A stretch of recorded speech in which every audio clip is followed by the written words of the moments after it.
আজ পণ্ডিত ঈশ্বরচন্দ্র বিদ্যাসাগর মহাশয়ের ২০৬তম জন্মদিবস উদযাপন করলেন স্বামী বিবেকানন্দ চ্যারিটেবল ট্রাস্টের সভাপতি। বিদ্যাসাগর মহাশয়ের জন্মদিবস পালনে অগ্রণী ভূমিকা নিলেন ঘাটাল মহকুমা আদালতের সরকারি আইনজীবী সমীর ঘোষ। সমীরবাবুর বাড়ির সামনে তাঁর ছেলে সৌরভ ঘোষের নামে প্রতিষ্ঠিত পণ্ডিত ঈশ্বরচন্দ্র বিদ্যাসাগর মহাশয়ের আবক্ষ মূর্তি রয়েছে, যেটি আগেই উদ্বোধন করেছিলেন ঘাটাল মহকুমা আদালতের বিচারক ময়ূখ মুখোপাধ্যায়। আজ বিদ্যাসাগরের জন্মদিনে বিদ্যাসাগরের আবক্ষ মূর্তিতে মাল্যদান করেন ট্রাস্টের সভাপতি সমীরবাবু এবং ট্রাস্টের সম্পাদক সৌরভ ঘোষ।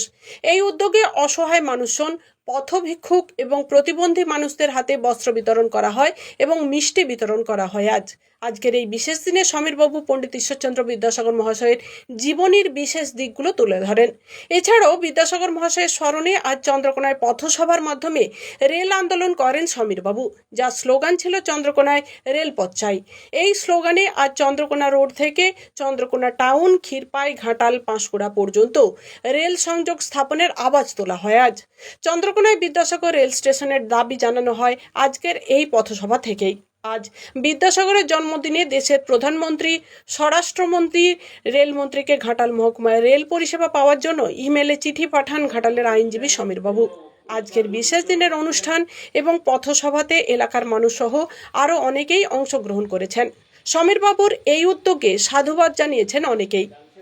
চন্দ্রকোনা থেকে রিপোর্ট ও সংবাদ পাঠে আমি Papiya Bandyopadhyay, Ghatal, Republic TV digital media. একটা ব্যাপার নয় এবং অর্থের একটা ব্যাপার আছে, তাই আমরাও এই প্রতিবাদে এবং আবেদনে আমরা সম্মিলিত হয়েছি যে যাতে কেন্দ্র সরকার আমাদের এই ঘাটাল মহকুমা থেকে মিশ্রগ্রাম হয়ে যা ঘাটাল হাওড়া যাওয়ার একটা রেল লাইনের সুব্যবস্থা করে দেয়। তার জন্য আমরা সকলে এই আবেদন রাখছি কেন্দ্র সরকারের কাছে।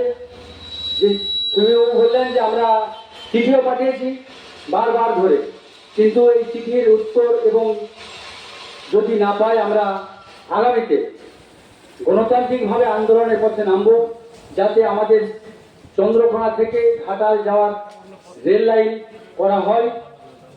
সেই জন্য আমরা বৃহত্তম আন্দোলনে নামব এগুটি। এবং তার সাথে আজকে আমাদের পণ্ডিত ঈশ্বরচন্দ্র বিদ্যাসাগরের জন্ম জয়ন্তী বর্ষে আমরা ওনাকে শত কোটি প্রণাম।